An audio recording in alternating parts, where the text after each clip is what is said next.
Привет. Смотрите, какая красотка. Вот. Стоит, как на подиуме. А вот это у нас коллективный разум уток.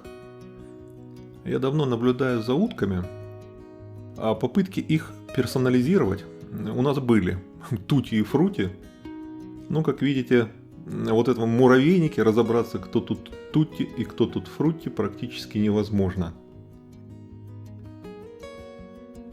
Были попытки посчитать, сколько их собирается, но эти расчеты не совсем корректны, потому что у них состав меняется. Вот смотрите, новые подходят, старые уходят, идет постоянное броуновское движение.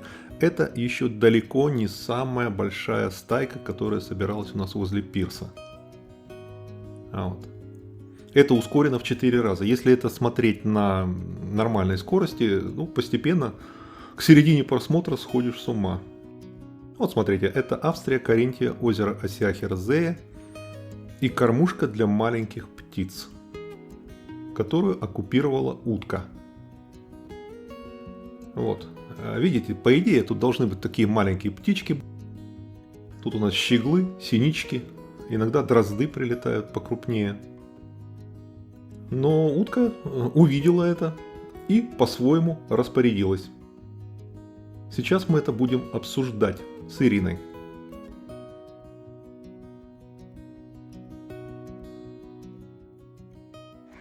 Надо прекратить это безобразие. Вообще. Смотри, она стоит как фарфоровая статуэтка. Ну, это бессовестная ночь. Вон, видишь, птички маленькие, хотят тоже. А я там только что насыпала много зернышек. Да, они тоже хотят, подлетают, но она... Там была с горкой насыпана, она уже все сожрала. И сейчас переваривает. Котенька, на тебя вся надежда, что ты ее шуганешь отсюда.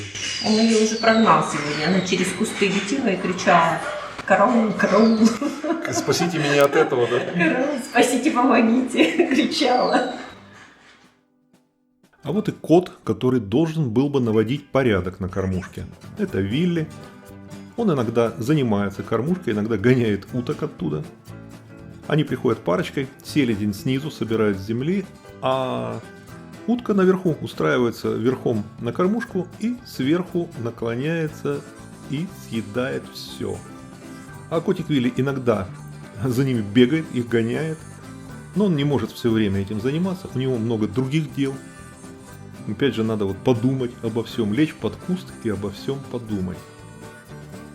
Так что котик Вилли, к сожалению, с задачей регулировки там порядка на кормушке не справляется. У нас была надежда, что с этой задачей справится молодежь. Вот, видите, молодежь более ответственно относится к контролю за утками. Ну, утки от них прячутся в воде. Да, бывают попытки даже их погнать по пирсу, поймать. Вот сейчас увидим. Ну, куда там? Молодежь старается, в перспективе, наверное, она чего-то достигнет. Но пока слушаем дальше. Смотри-ка, и снова пришла. Смотри, она просто вот стоит, закудахтала, смотри. Пережевывает. Нет, она с этим разговаривает, поди. Нет. С мужем. Нет. Да, а птички не могут подлететь, они вот хотели бы подлететь. Это вообще поганка. Ну вот смотри, вот одна забралась там.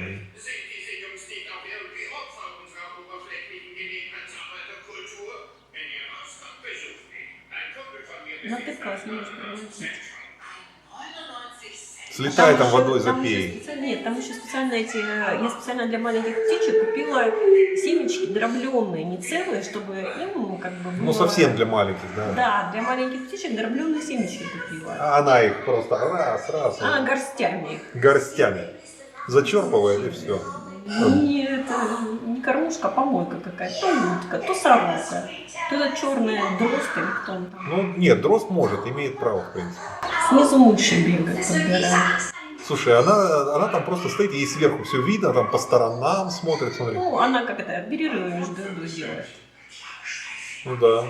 Поди и гадит там же. Конечно. Так, а я Ты такая нахалка. смогу мужа захватить. Моя маленькая. Девочка ее прогнала, она хоть Да. снова вернулась. А вот у нас муж. Муж снизу собирается. Это вот муж и вообще не звучит. Муж? Что такое муж? Это просто селезень. Селезень какой-то. Селезень. Ну-ка, это ее партнер. Просто селезень. Селезень. Это нет, это тути-фрути, да? Тути-фрути они. Так, он фрути или тути? Какая разница? Какая разница? Пара тут. Они пара и тути-фрути, это их общее. Так, Вон, осмелели птички хотя бы что-то им досталось. ладно. Возвращаемся на эту. Они как будто пластмассовые. У нас скоро как это будут эти, которые прогуливаются вдоль нашего этого, они будут, как это, наш дом будут отмечать именно как это дом с уткой. Обалденно. Ну вообще. А, у меня чайник зацепил, кстати, да?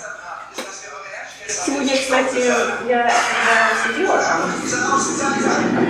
на стульчике, я решила насыпать. Так, подожди-ка, я сейчас это засниму. Что ты делаешь? Ты опять в этом папе своем? Я не буду это делать. Не надо мне снимать, мне ничего нет, я сирота. Как ты Венус видела и все должна была принести? А оказалось, что Вене мне тоже ничего нет. Я вообще как Ну закажи на этом, на Universal там какую-то рабочую одежду. Мне посоветовали, чтобы тебе трактор купить австрийский, чтобы ты в трактор. Ну, трактор Я сказал, что нарядный. трактор нарядный, праздничный, дорогой, в нем начинки не работают. Да. Что интересно, летом уток на озере гораздо меньше, чем зимой. Вот видите, тути-фрути, они спокойно приходят, на кормушке подъедаются. Они гуляют по участку. У меня есть видео, как они парочкой очень трогательно гуляют там, влюбляются по весне.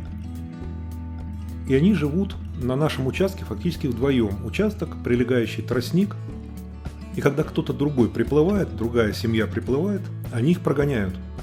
А что происходит зимой, вы видели сами. Зимой какое-то столпотворение. И там уже разобраться, где тут тути, где тут фрути, абсолютно невозможно. Потому что на озеро на зиму прилетает очень много перелетных уток, которые не летят дальше. Они выбирают озеро наше своей базой для зимовки. И прекрасно зимуют, справляются. Так что зимой утиное население здесь увеличивается, ну, я думаю, в десятки раз. Ну, вы видели сами. В отличие от лебедей. Вот лебедей летом на озере больше, чем зимой. Лебеди четко территориально вот живут, а на зиму какая-то часть лебедей улетает, какая-то часть остается, зимой их меньше. А вот зимой на озере царят утки. А бывали ситуации, когда все голодные, и лебеди, и утки голодные, и вот насыпаешь лебедям корм, и утки просто массой берут, их так много, что они просто оттесняют лебедей, и лебеди, которые в обычной ситуации уток гоняют, ну, пощипывают так, отгоняют их, ничего не могут сделать. А вообще, красота, конечно. Если вы не знакомы с нашим природным парком, с нашим домашним заповедником, присоединяйтесь. Такого уже редко где можно увидеть, когда живая, настоящая природа приходит так близко к человеку, позволяет за собой наблюдать, с собой общаться. Естественно, все это делается очень деликатно, чтобы ни в коем случае не навредить, а напротив, понять, поддержать, сохранить настоящую природу, которая совсем рядом с человеком. Так, оказывается, тоже бывает здесь, в Австрии, в Каринтии, на озере Осях.